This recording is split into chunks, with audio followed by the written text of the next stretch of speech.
I know that there have been a lot of drama in the media, one story and another. I'm a member of the All Progressive Congress, and nothing has changed.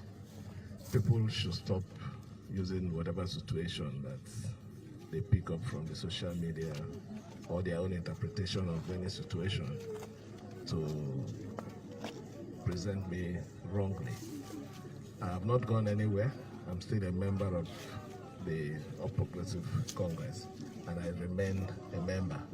Whatever happens, what is most important is supporting the overall interests of the party.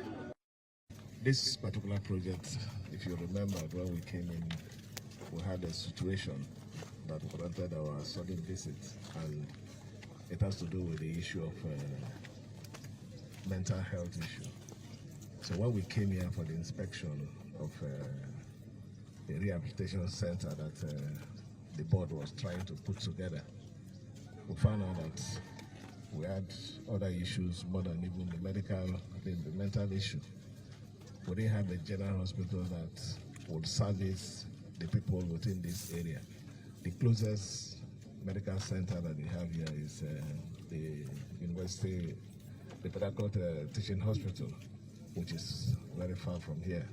And we felt with the space in this compound, it would be proper for us to also have a general hospital situated in this particular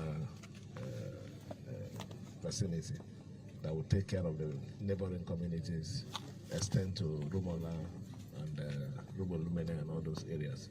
And to the glory of God today, we can see that the project is already completed. It is not 95, it's completely 100% completed.